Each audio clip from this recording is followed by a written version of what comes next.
1, premier verset jusqu'au verset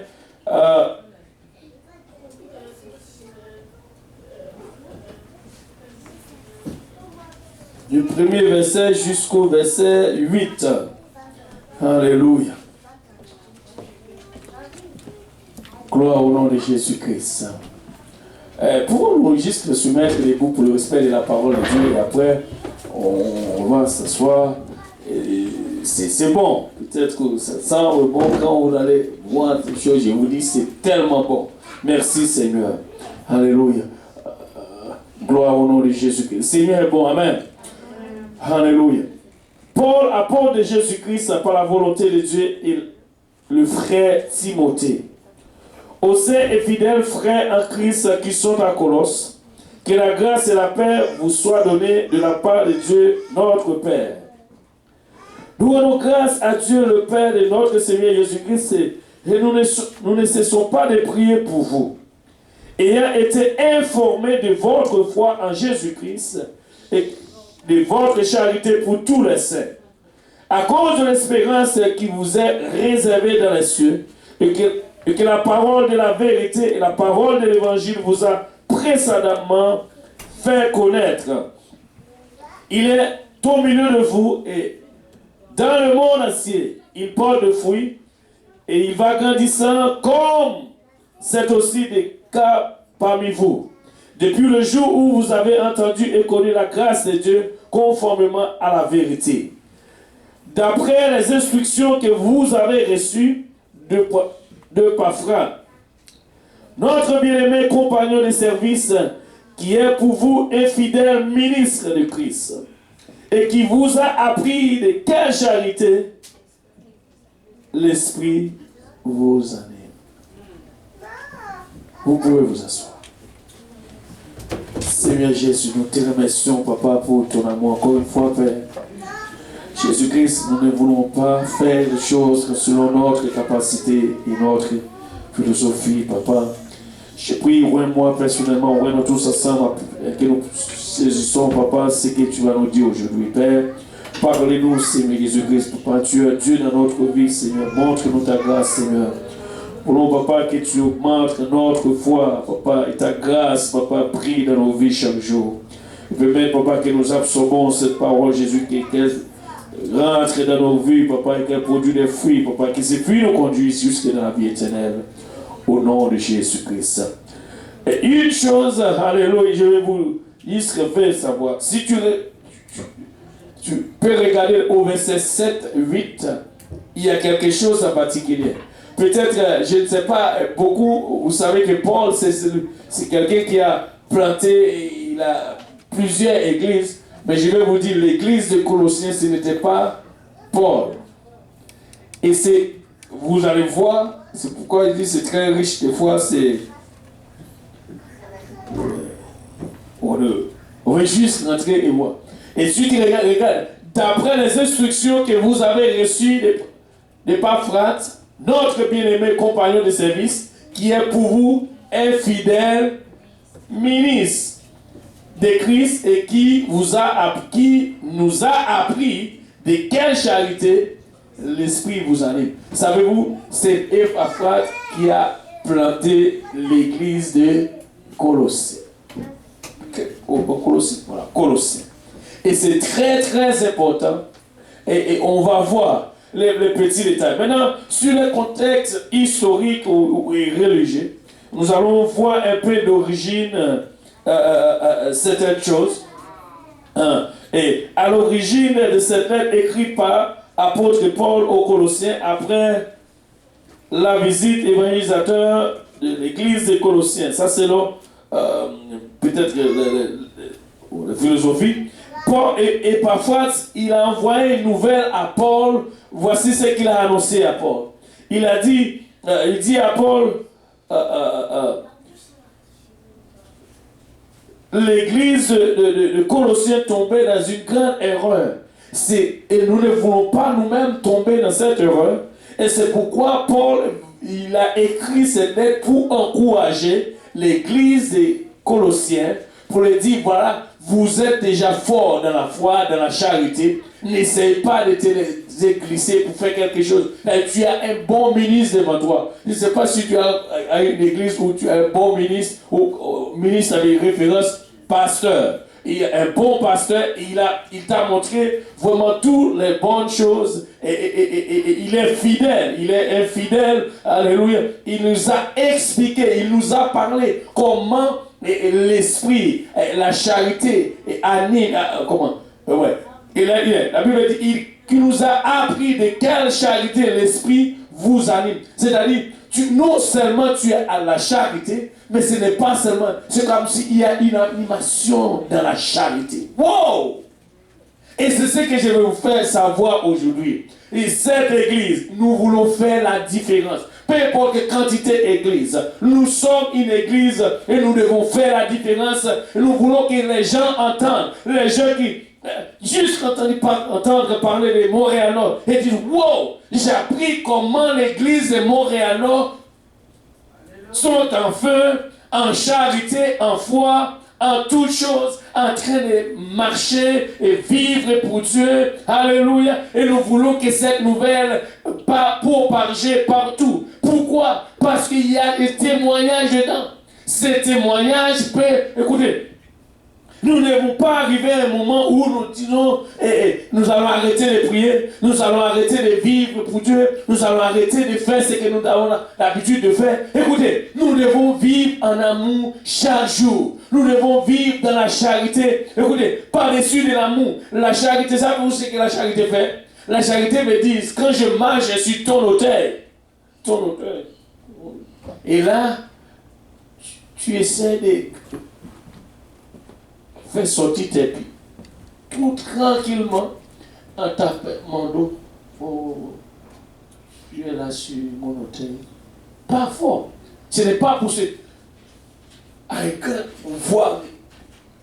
Ce n'est pas la terre. Tu ne marches pas sur la terre. Non, non, non, non. C'est ce que la charité fait. C'est-à-dire, la charité, pendant que quelqu'un te fait mal, tu prouves la charité.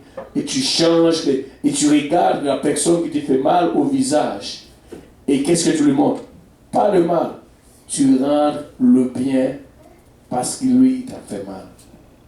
Et c'est ça que ça veut dire. Parce que, et c'est pourquoi la Bible dit, écoutez, non seulement ils ont la charité, la Bible dit, et l'esprit qui vous anime. Non, c'est ta charité commencer à animer. Savez-vous, quand on t'a dit, il y a une animation, ça veut dire, vous savez bien l'animation, ça veut dire quoi? Quand on a dit quelqu'un est animé, ça veut dire il est toujours en marche, en mouvement, par exemple. Quand on a dit il y a une animation, ça veut dire c'est chaud là-bas. Ça veut dire nous voulons voir que cette charité soit chaud. Alléluia, pas froid. Parce que la Bible dit la foi le plus grand nombre refroidira un jour. Nous ne voulons pas que cela arrive parmi nous. Chaque jour, nous voulons le voir augmenter, augmenter, augmenter, jusqu'à ce que le Seigneur Jésus-Christ revienne. Amen. Voilà. Maintenant, où est-ce que nous sommes? Voilà. Ok. Pour origine, c'est une lettre écrite par apôtre Paul aux Colossiens. Après la visite Épaphras, évangélisateur de l'église de Colosses, dans Colossiens chapitre 1, verset 7 à 8. Et parfois dit Paul que les Colosses tombaient dans une grave erreur. Il pensait qu'il était le meilleur, qu'il observait soigneusement des ordonnances extérieures. Selon Colossiens 2, verset 16, il ne faut pas vraiment faire cette erreur. Il n'y a pas de question de supériorité. Écoutez, nous ne sommes pas plus meilleurs que personne. Nous sommes, alléluia, nous allons marcher ensemble. Il n'y en a pas plus ni moins. Écoutez, dans le royaume de Dieu, nous sommes un. C'est-à-dire, s'il y a plus, moins, ça veut dire qu'il n'y a pas un. Quand on te parle de plus ou moins, il n'y a pas un. Si c'est moins, soit qu'on retire. Si c'est plus, ça veut dire on ajoute. Nous sommes un. Même dans les mathématiques de Dieu, c'est difficile. Dans le monde, on nous a dit 1 plus 1 égale 2. Mais avec Dieu, 1 plus 1 égale 1. Vous regardez bien, dites bien. Qu'est-ce que Dieu te dit? Avec Dieu, 1 plus 1 égale 1. Et Dieu ne sait pas compter. Ce n'est pas parce que Dieu ne sait pas compter. C'est-à-dire, dans le monde, on dit 1 plus 1 égale 2. C'est-à-dire, je peux faire mon affaire, toi, tu peux faire ton affaire. Mais avec Dieu, on dit 1 plus 1 égale 1. Ça veut dire, ce que tu fais, c'est que je peux faire. C'est pourquoi c'est comme ça. Amen. Vous dites, oh, c'est grave. Ok. Colossiens chapitre 2, verset 16. Que personne donc ne vous jugez au sujet du manger ou boire ou au sujet d'une fête, d'une nouvelle île ou des sabbats. C'est-à-dire, nous ne voulons pas amener des sujets où quelqu'un commençait à présenter comme juge. Pour juger, oh, moi je suis, regarde-toi, moi je suis plus que toi, mieux ou meilleur. Nous ne faisons pas ce genre de choses. Et non seulement cela, nous ne voulons pas que quelqu'un parmi nous commence à donner vraiment l'importance aux anges plus que Dieu. Et c'est ce qui s'est passé au peuple colossien. Commencer vraiment à placer les anges en premier et oublier vraiment les choses de Dieu. Nous ne voulons pas que cela arrive au milieu de nous. Alléluia. Et ça, ce n'est pas une bonne chose. Alléluia. Voilà. Il pensait, les Colossiens, le sentiment qui s'est sanctifié, ils avaient aussi l'impression de mieux comprendre le mystère de l'univers. Non. Le mystère de l'univers.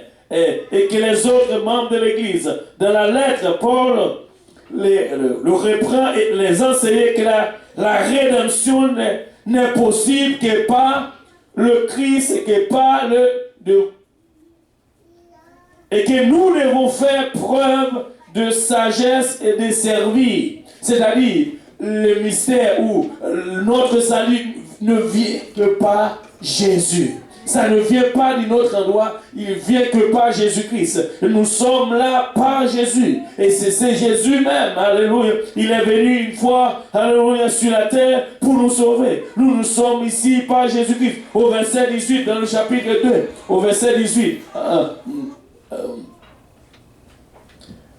Qu'aucun homme, sur une apparence d'humilité, pas inculte des anges, ne vous ravise à le prix de la course, tandis qu'il s'abandonne à ses visions et qu'il s'est enflé de vain orgueil par ses pensées charnelles. Nous ne voulons pas que cela arrive au milieu de nous.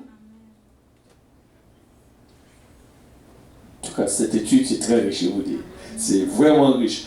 Nous ne voulons pas que cela arrive au milieu de nous. Maintenant, l'origine de l'épître aux Colossiens. Tant la question de la datation ou de quelle authenticité et de cette épître demeure ouverte sur tant de questions. Sur tant on se tient à la thèse traditionnelle. Écoutez, s'il y a quelque chose nous devons considérer comme une chose traditionnelle, c'est la prière. Que cela reste pour nous vraiment, alléluia, comme nous allons prier continuellement, parce que nous devons prier. L'apôtre Paul aurait rédigé cette lettre aux environs de l'été 62, en l'an 62. Ça, c'est ce qu'ils disent. C'est-à-dire, dans le milieu du première captivité romaine. Certains pensent qu'elle aurait plutôt écrite lors du séjour de Paul en Éphèse en 54 et 57. Ou encore durant la captivité de Césarée en 58 ou en 60. Enfin, certains pensent que ce serait plutôt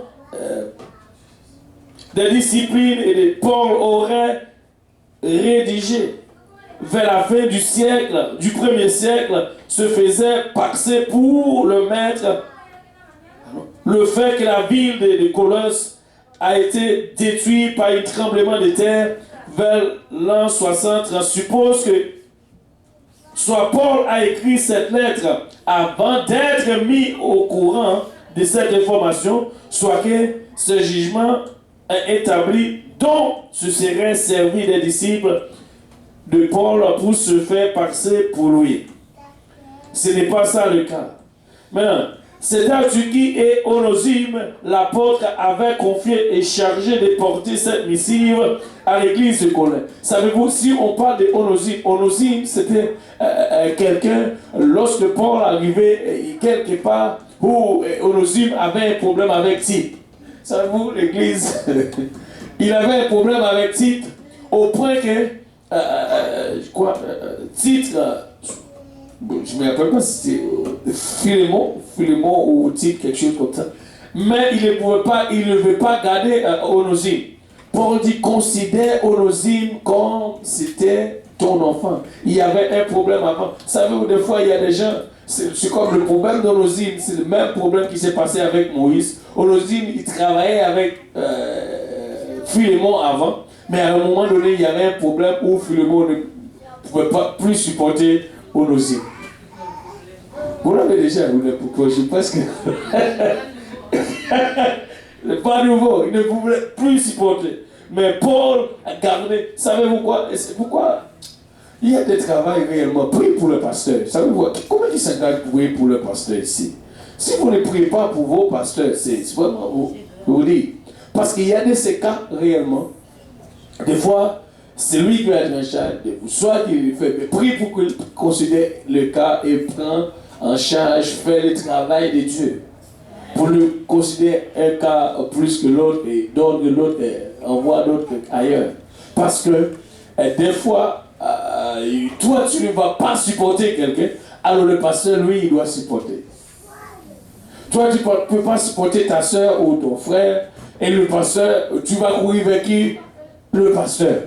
Oh, l'autre m'a dit, l'autre m'a fait, ça, c'est fini. Et là, le pasteur, là, il te regarde et dit que c'est fini. Si Jésus-Christ dit c'est fini pour toi, tu es où? Aïe, aïe, aïe. Bon, on va continuer.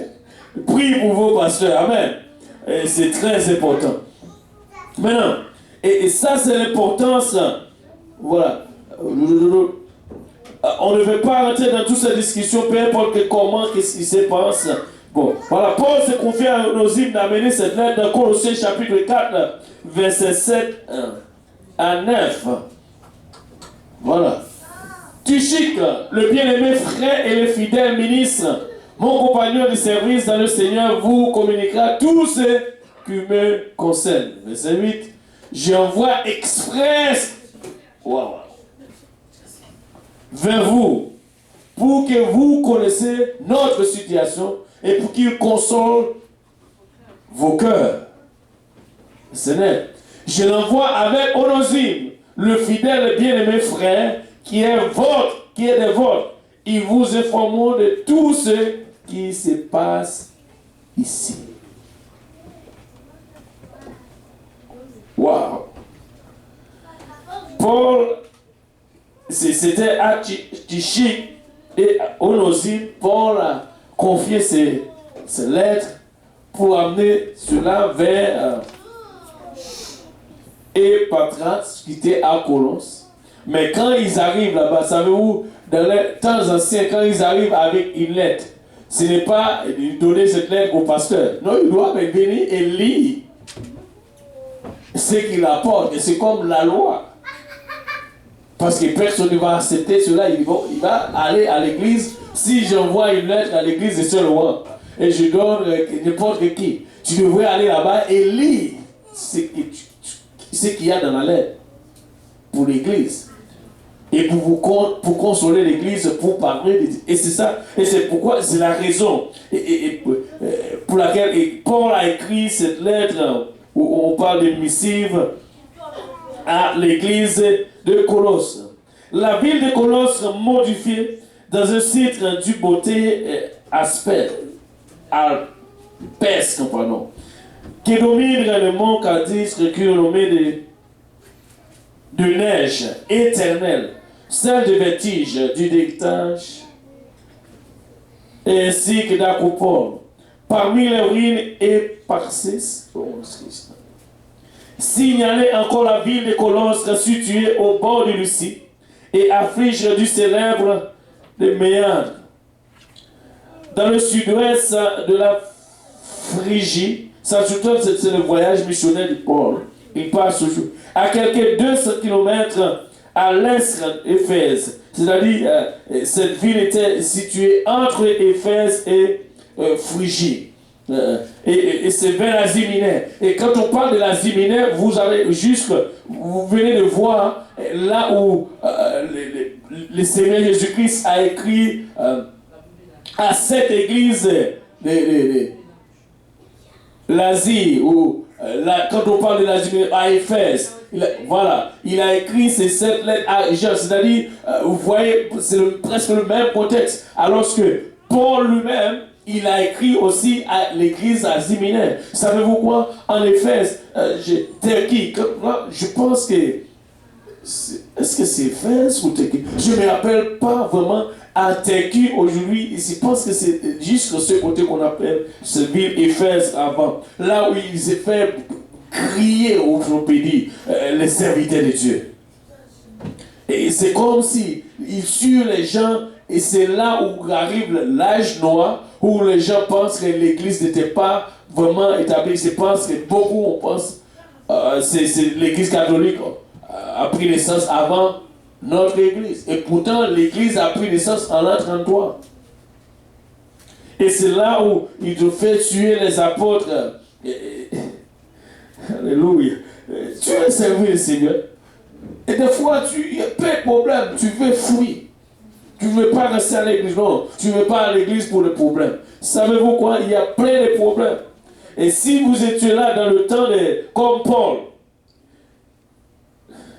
et savez-vous, quand Paul a choisi de faire quelque chose, des fois il le fait, ce n'est pas parce qu'il est en liberté. Des fois il écrit les choses et il est renfermé en prison. Et il écrit, il fait. Et, en tout cas, je vous dis, bon, on ne veut pas rentrer dans ce détail, il y a plein de détails. Bon, moi je vais courir plutôt pour entrer dans...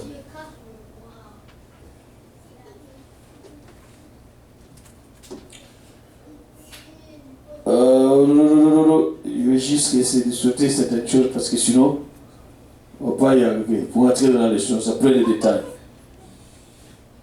Bon, ok, on va rentrer un peu dans les détails. On va revenir après. Maintenant, l'église Colosse modifiée. Nous savons que l'apôtre Paul n'a pas été le fondateur de l'église de Colosse. Ce n'est pas l'apôtre Paul qui a fondé l'église de Colosse. Nous venons de regarder cela dans Colossiens chapitre 1, verset 8-7. Il a dit, c'est ce que Épaphras l'a dit concernant l'église de Colosse. Maintenant, voilà. Nous savons que l'apôtre Paul n'a pas été le fondateur de l'église de Colosse. Il a seulement entendu parler de leur foi en Jésus dans Colossiens chapitre 1, verset 4. C'est ce que Paul, 1, 4. Ayant été informé de votre foi en Jésus-Christ et de votre charité pour tous les saints. Écoutez, nous devons avoir la foi, la charité pour tous les saints. Et que cela ne fait pas parce que juste un petit groupe. Non, pour tout le monde en général. Et que tout le monde doit avoir la même considération parmi vous. Pas une petite gauche, l'autre, non. Si quelqu'un va dire, oh, nous ne voulons pas, et regarde, le peuple colossien, c'était vraiment un peuple qui marchait selon le modèle de Christ. Regardez, ayant été informé de votre foi en Jésus-Christ et de votre charité pour tous les saints. Oh, quand quelqu'un rentre ici à l'église de Montréal, non, ou qu'il se sent chez lui, est très considéré. Alléluia. Nous voulons juste que comme ce peuple, mais nous n'allons pas faire les mêmes erreurs. Tout simplement, nous voulons. Amen. et reste là. Alléluia. Et maintenant, d'ailleurs, l'apôtre Paul mentionne que jamais les Colossiens, pas plus que les Laodiciens. Nos visages, la chair. Colossiens 2, verset 1. D'accord. Tu es avec moi? Allez. Je veux en effet que vous sachiez combien est grand le combat que je soutiens pour vous. Écoutez. Quand je sors, quand je parle à quelqu'un, ou quand je prie, je sais que je vais combattre pour vous. Dans ma prière, écoutez, dans tout sens, sur tout le point, je vais juste combattre. C'est-à-dire, personne ne peut venir me voir et pour parler. Je vais finir. Je veux en effet que vous sachiez combien est grand le combat que je soutiens pour vous, et pour ceux qui y sont à la Odyssée, et pour tous ceux qui n'ont pas vu mon visage en la chair. Vous l'avez vu, mon visage. Ça, il y a un bon combat. C'est-à-dire, quand quelqu'un entend vraiment votre nouvelle, comment que Dieu travaille parmi vous, savez-vous quoi? Même s'il n'a pas voulu engager de prier pour vous, il va prier pour vous. Parce qu'il entend tout simplement ce que vous êtes en train de faire. Et c'est très important. C'est très, très important. Maintenant, Paul exerçait une activité importante et fructueuse pour tout près de Colosse et Éphèse. Pour supplément de 54 l'an 54 et l'an à 56, on peut alors supposer que c'est son ministère stratégique à Éphèse qui a étendu son influence jusqu'à Colosse et les cités voisines qui sont à Odyssée et Hiérapolis. Ses collaborateurs et Paul ont pu en effet quitter Éphèse pour aller évangéliser les villes Bodin, Lucie et fonder ces 3 églises. Paul a laissé Éphèse. Il est parti à Lucie pour aller fonder d'autres églises. Et cet nombre de biblistes soutiennent que c'est Épatra qui a fondé l'église de Colossiens. Le texte cependant ne mentionne nulle part, nulle manière explicite que c'est à lui qui revient la mérite d'avoir établi la communauté colossienne. Peut-être que ça ne semble pas du tout ce que c'était son nom toujours donné problème. Et parfois, c'est parfois quelque chose. Ça ne semble pas du tout que c'était lui qui a fondé l'église. Mais quand Paul a parlé dans le chapitre 2, 1, verset 7, 8, il a dit c'est juste un rapport qu'il a de regarder. D'après les instructions que vous avez reçues de Paul, notre bien-aimé compagnon de service, pour vous un fidèle serviteur, qui nous a appris.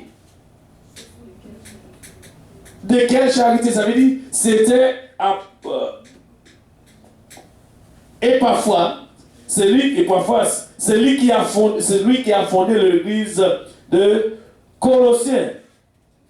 Paul semble toutefois le désigner comme le responsable principal de la congrégation. Maintenant, pourquoi? Par exemple, on peut voir vraiment ces telles réactions et ces plans. Prenons le cas même, si tu regardes l'église pentecôtiste unie, c'est le même travail. C'est-à-dire c'est presque le même principe. Alors, je peux venir ici fonder cette église, mais les responsables principaux, ça ne semble pas du tout que c'est moi. Mais c'est le même principe que Paul, on voit que ça n'a pas changé. C'était là et c'est là devant nous. C'est-à-dire, nous devons avoir les yeux fixés sur quelqu'un qui a fait un travail et où nous pouvons confier. Alléluia. Et lui aussi, quand il entend cela, il doit venir et nous booster nous permettre d'avancer davantage, ce n'est pas pour nous faire reculer ou pousser, bousculer. C'est pour nous faire avancer, nous donner encore plus d'encouragement, de dire, wow, ce que vous êtes en train de faire, c'est bon, continuez, marche dans la foi. Mais ce n'est pas pour bousculer, ce n'est pas pour déranger. Et ce n'est pas ce qu'a le but de l'apôtre Paul. Vous pouvez le voir dans Colossiens chapitre 4.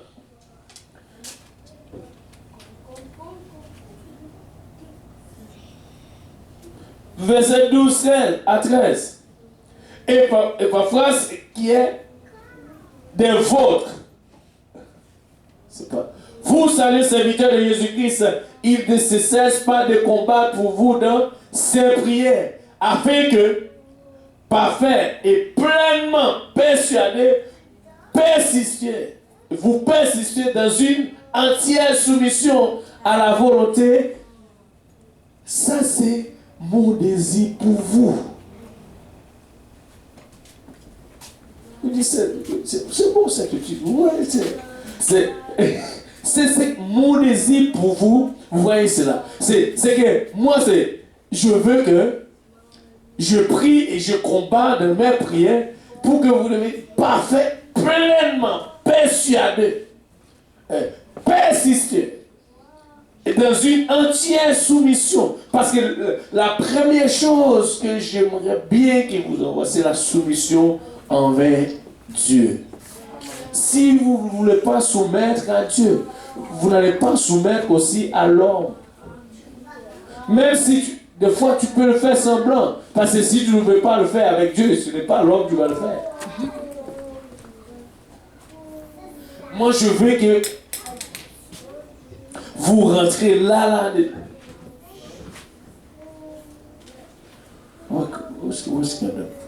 S'il n'est pas le fondateur de ces églises de Colosse,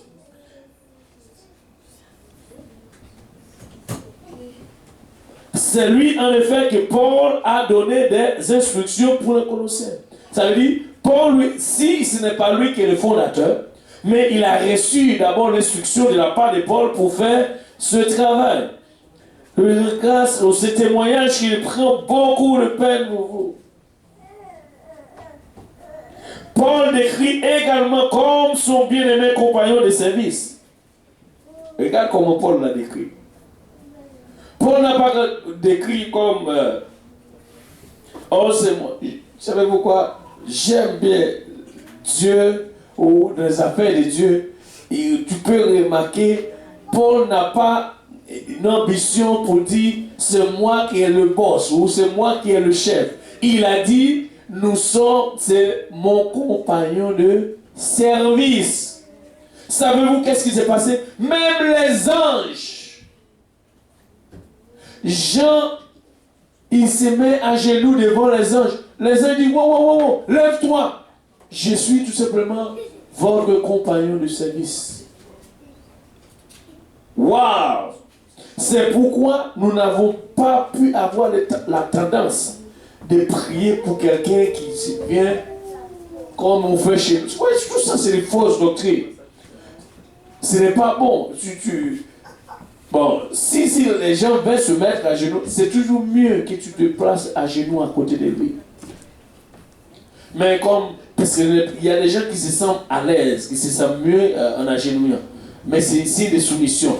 Mais toi, quand il fait ça, souviens-toi, il doit être se mettre à genoux devant Dieu. Pas devant l'homme. Nous pouvons voir et constater cela. C'est notre compagnon de service. Il n'y a pas, vous voyez, c'est pourquoi il dit, il n'y a pas, avec Dieu, il n'y en a pas de supériorité. Nous sommes tous égaux. Amen. Amen. Amen. Alléluia. Maintenant, dans Colossiens chapitre 1, verset 13 à 20, nous a délivré des pouvoirs de ténèbres qui nous a transformés dans le royaume de son Fils et de son amour. Maintenant, il commence à expliquer et parler exactement ce que Jésus-Christ a fait. Alors, en disant au peuple colossien, n'essayez pas de changer les choses de Dieu pour faire les choses, ce que la religion fait. Écoutez, il y a plein de religions ici. Je ne sais pas pourquoi le Seigneur m'a aidé à dire là. Il y a plein de religions. Peut-être les gens peuvent dire, faire quoi que ce soit, faire à gauche ou à droite. Écoutez, nous devons faire ce que la parole de Dieu. Et si tu es avec quelqu'un, il ne veut pas obéir à la parole de Dieu, ne l'obéis pas non plus. Je ne sais pas si tu as remarqué, c'est que Paul, Onésime, revenons encore dans Colossiens chapitre, je vais juste regarder, nous allons voir cela ensemble encore. Regarde ce que Onésime, pas Onésime, qu'est-ce qu'il dit Paul a parlé, il a dit, regarde le sentiment retournons un peu dans ce que nous venons de lire avant là, dans Colossiens chapitre 4, verset 12-13. Paul, il a dit, je lui rends ce témoignage qui prend beaucoup de peine pour vous. Regardez, c'est quoi cette peine alors? C'est de quoi que, et parfois, il ressent, ce qu'il désire. C'est de quoi son désir pour le peuple de Colossiens. Il a dit, regardez,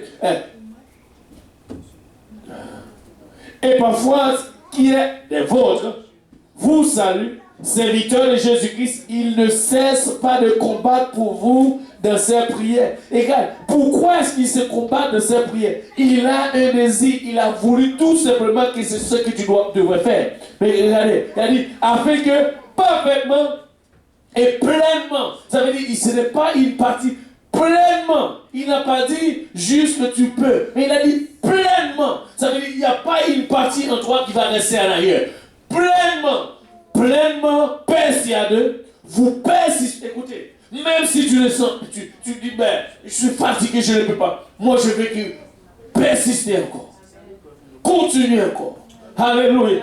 Vas-y, il y a encore, fais juste notre pas. Alléluia. Comme nous avons entendu le message dimanche, peut-être vous pouvez faire 5 pas. Et le 6e pas, tu dis, ben, comment est-ce que je peux faire ce 6e pas? Parce qu'il n'y a pas de moyens. Écoutez, je ne sais pas, si tu ressens même, tu peux t'ôter. Comment est-ce que tu fais le 6e pas? Parce que ta délivrance est là dans le 6e pas. Et c'est là que tu vas trouver ta délivrance. Marche encore. Et regarde. Alléluia. Persistez encore. C'est-à-dire, persiste.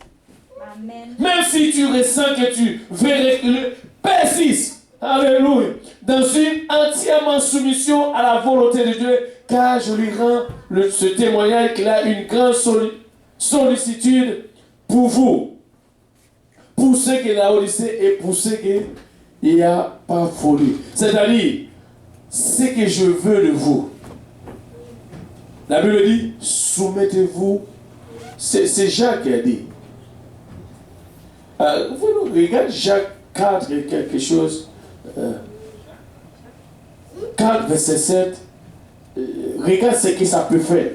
Ça veut dire que tu n'as même pas à lutter. Si vous vous soumettez à qui? Dieu. Résistez au diable. Regarde ce que le diable a fait. Waouh! Ah, je comprends maintenant pourquoi il a dit qu'il veut vraiment que vous vous soumettez. Mais vous vous soumettez avec Dieu. Regarde, la soumission. Quelqu'un qui dit soumission. Ça, c'est la clé de votre marche avec Dieu. Sans la soumission, ça ne va pas fonctionner. Dans le royaume de Dieu, ça prend quoi? La soumission. Et si tu soumets devant Dieu, tu n'as pas besoin d'aller te dire, ah, oh, diable, va. Non, la Bible dit, tu vas juste résister. Quand soumettre devant Dieu et résister au diable, et qu'est-ce qu'il va faire? Il va fuir. Tu n'as même pas, tu vas rien dire. Il va fuir tout simplement. Parce que quand tu te soumets devant Dieu, tu as la puissance de Dieu. Et le diable ne peut pas résister. Il va quitter. Amen. Gloire au nom de Jésus-Christ. Revenons d'abord. Lui, il a persisté. Revenons à notre mouton. Voilà. Entièrement à la soumission. Soumission à la volonté de Dieu. C'est-à-dire, tout ce que tu dois faire, soumettre à la parole de Dieu. Restez dans la volonté de Dieu. Écoutez, oublie ta volonté, oublie la volonté de quelqu'un d'autre, mais la volonté de Dieu. Et c'est ce que nous devons faire chaque jour. Chaque jour. Et si nous faisons cela, je vous dis, nous allons être une église forte. Rien ne peut résister devant nous. Alléluia. Voilà. Maintenant, Colossiens chapitre 1, verset 13 jusqu'au verset 20. On va lire plusieurs versets, on va voir. Là, pas pour cela, Colossiens. Le message de Paul adressé aux Colossiens, c'est celle-ci. Il nous a délivrés du pouvoir des ténèbres. C'est qui nous a délivrés du pouvoir des ténèbres? C'est-à-dire, les Colosses maintenant commençaient à faire des comparaisons avec les anges, ou les comparer. Non, il a dit, ce n'est pas ça. Et c'est pourquoi il a dit que personne ne vous juge. Au chapitre 2, il arrive à un moment où il commence à faire des jugements, où le sabbat, il commence à faire des jugements. Ce qu'il devrait manger, c'est... En tout cas, c'est... Qui nous a délivrés? Peux-tu revenir, commencer à partir du verset 12. Je vais voir. Okay. Je rends grâce au Père qui vous a rendu capable d'avoir part à l'héritage des saints, dans la lumière qui nous a délivrés de la puissance des ténèbres. Alléluia. Et nous a transportés dans le royaume de son Fils et de son amour, en qui nous avons la rédemption et la rémission des péchés. Et c'est pourquoi, si nous ne nous faisons pas baptiser au nom de Jésus, nous n'avons pas la rémission pour nos péchés. Et il a dit, voilà, je rends grâce, Père, qui nous a rendu capables d'avoir part à l'héritage. C'est juste une grâce. Nous sommes des héritiers de Dieu. Quelle grâce! Et non seulement, il nous a rendus capables. Oui. Et une chose encore, il nous a délivrés des puissances des ténèbres. Et c'est pourquoi nous sommes là. Si Dieu nous a délivrés des puissances des ténèbres, il va délivrer nos familles, il va nous délivrer nos amis, il va délivrer nos collègues. Écoutez, peu importe ce qu'ils disent, peu importe ce qu'ils pensent, nous savons que notre Dieu est capable. Il est capable. Alléluia, alléluia. Merci Seigneur. Il est capable. Et voilà. Chambre de verset 13, 14. Tous ces versets-là, comprennent ça? Ouais, 15. Il est l'image du Dieu. Je vous dis, moi-même, je ne comprends pas pourquoi, parce que j'étais trop par le fait de faire quelque chose d'autre. C'est comme ça sonne dans mon oreille. Colossiens. J'ai dit, mais Seigneur, qu'est-ce qu'il fait? Je suis arrivé, même d'être dans le temps. Oh Seigneur, je n'ai pas eu le temps de faire tout ça. Bon, mais gloire à Dieu. Amen. Et il est l'image du Dieu invisible. Je vais te dire une chose. On va juste arrêter ici.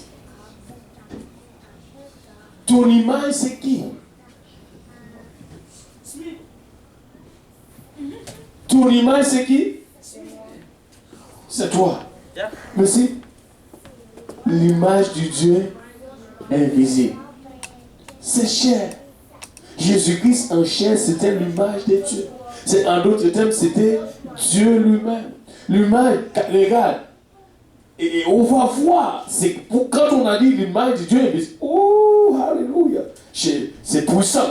L'image du Dieu invisible, regardez. Car en lui ont été créées toutes les choses qui sont dans les cieux, sur la terre, les invisibles. Non, c'est puissant. Wow, on va recommencer encore. Il est l'image du Dieu invisible, le premier-né de la... Là, c'est là où les gens ont eu des problèmes maintenant. Bon. Quand est-ce que Jésus-Christ est né même? Bon là, on va commencer à parler. Adam avec Jésus, qui est né avant? Adam. Mais, c'est là où ils ont tout. Là encore, c'est notre problème pour eux. Maintenant, ils ont dit premier-né de toute la création. Oh! Qu'est-ce que tu vois dedans maintenant? Les gens commencent à.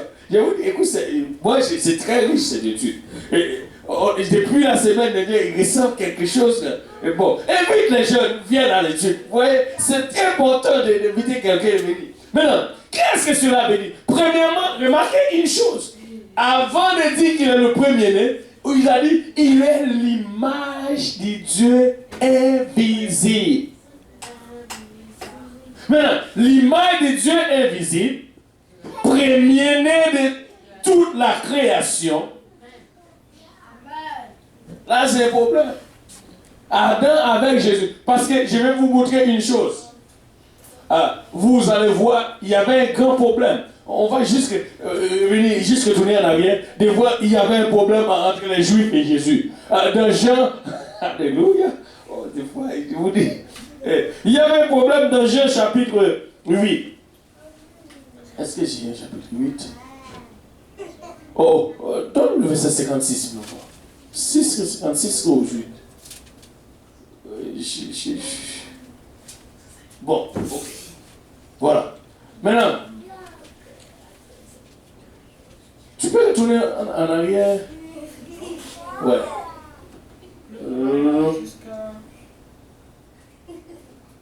Ok. Tout le monde. Ok. Laisse, là. Abraham, votre père, a tressailli de joie de ceux qui mon jour. Ça, c'est le problème. Ils ont dit. Maintenant, quand Jésus-Christ, regarde, je tombais dans le Seigneur, moi, ma mémoire est fidèle, je tombe dans le verset direct.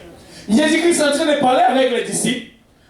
C'est juste pour voir cette chose.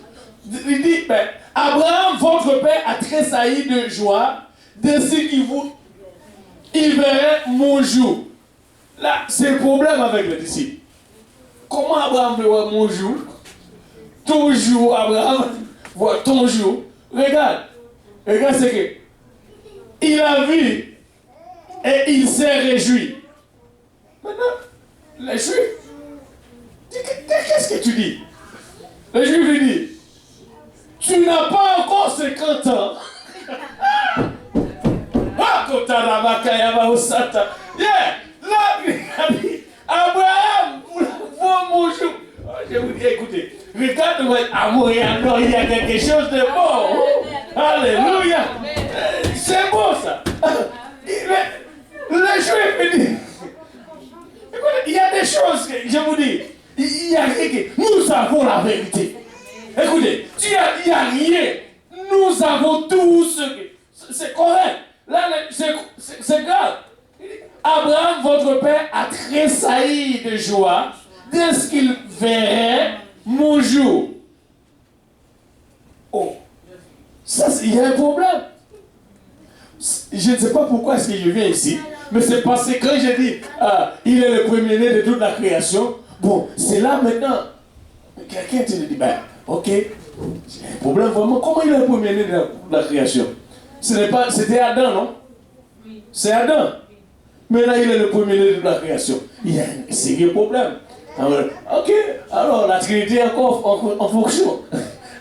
Alléluia. Mais maintenant, les Juifs aussi, il y avait ce grand problème avec les Juifs. Les gens de.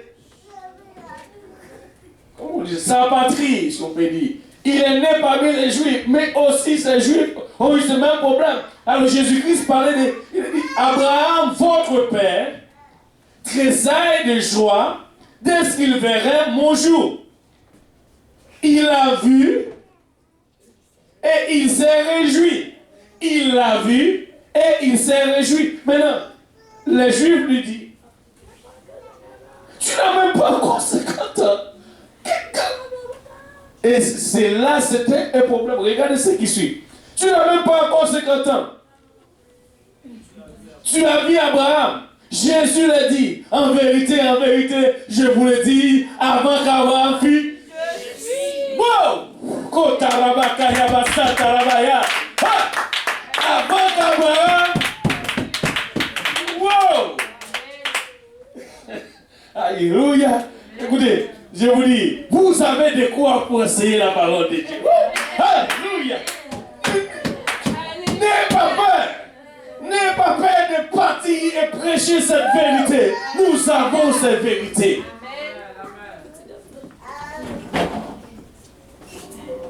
Wow! Écoutez, ce n'est pas je ne suis pas en train de vous enseigner la philosophie, c'est la parole de Dieu.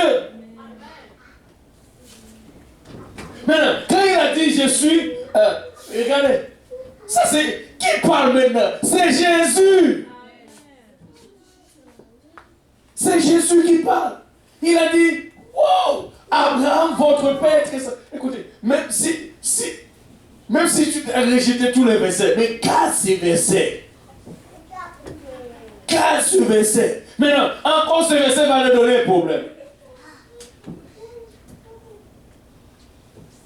Maintenant, oh, Jésus parle d'Abraham. Mais regarde, quand tu dis, s'il dit, Jésus parle d'Abraham, voilà, oh, la Trinité existe réellement. Écoutez, tu lui dis simplement, bon, ok, Jésus-Christ parle de la sorte. Mais dans le temps d'Abraham, on parle de qui? On parle seulement de Dieu. On parle seulement de Dieu. On parle seulement. C'est pourquoi il est le premier-né de toute la création. Revenez maintenant à notre. C'était juste un bonus. Je ne sais pas d'où ça vient. Parce que je sais que mes enfants, ils font la guerre avec ces gars dehors qui pensent que c'est la philosophie qui prêche. Alléluia. Nous avons cette vérité. Oh, là, est déjà arrivé. Mine. Ah non. Oh. Quand c'est bon, c'est. Anyway.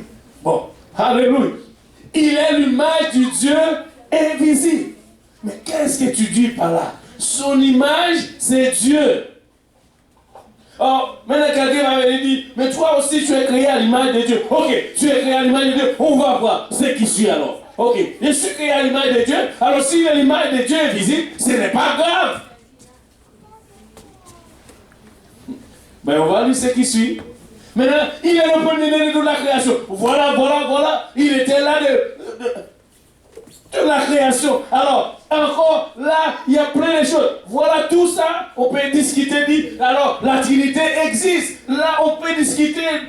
Mais, alléluia, regarde le verset qui suit. Car en lui.